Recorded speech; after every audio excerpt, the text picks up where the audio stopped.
The United States would lose a war against China, not after years of fighting, not after exhaustion, but quickly, decisively, and at a cost Washington is not prepared to absorb. This is not an enemy assessment. It is the Pentagon's own conclusion, drawn from classified war games and internal simulations that strip away bravado and expose vulnerability. So when America talks about deterring China over Taiwan, when it signals resolve in the Indo-Pacific, when it reassures allies, one reality hangs over all of it.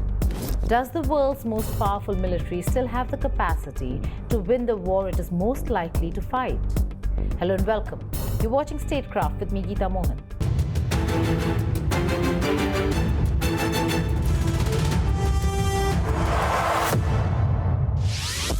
This is not Chinese propaganda. This is not a hostile intelligence leak. It is the Pentagon's own internal judgment, drawn from classified war games, simulations, and intelligence studies. A document so sobering that when a senior US national security official read it, he reportedly turned pale. The report is known as the Overmatch Brief. It was prepared by the Pentagon's internal think tank, the Office of Net Assessment.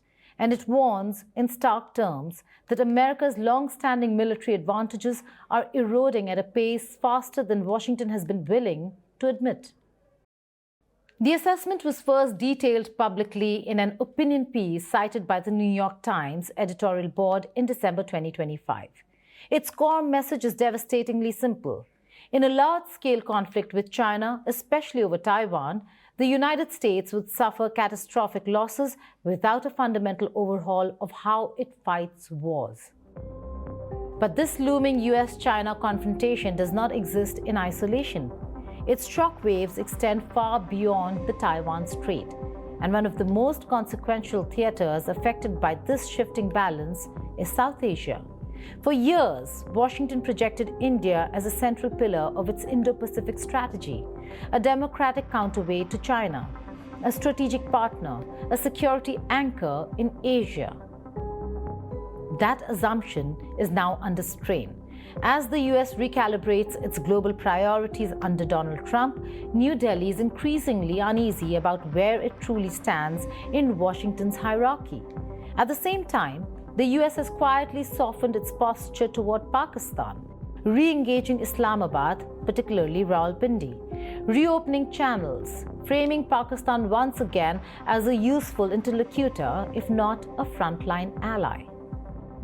Pakistan today is a debt-ridden state operating under IMF bailouts with an economy increasingly tethered to Beijing's goodwill. Chinese investments come with leverage, strategic leverage. Militarily, Pakistan relies heavily on Chinese hardware, fighters, drones, missile systems, joint exercises, intelligence cooperation.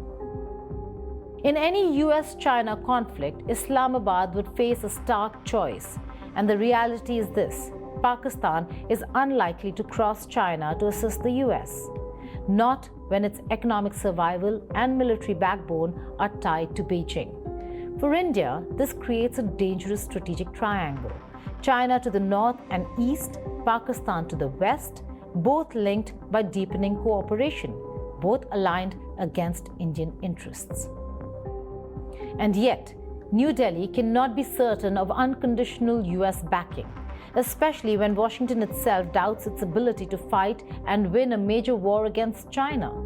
The leaked Pentagon report forces an uncomfortable question. If the United States is struggling to deter China in the Pacific, how credible are its security assurances elsewhere? For India, the implication is clear. Strategic autonomy is not a slogan, it is a necessity. For Pakistan, the calculation is equally stark. Betting on China offers short-term survival, but long-term subordination. And for the United States, the warning could not be clearer. The era of uncontested military dominance is over.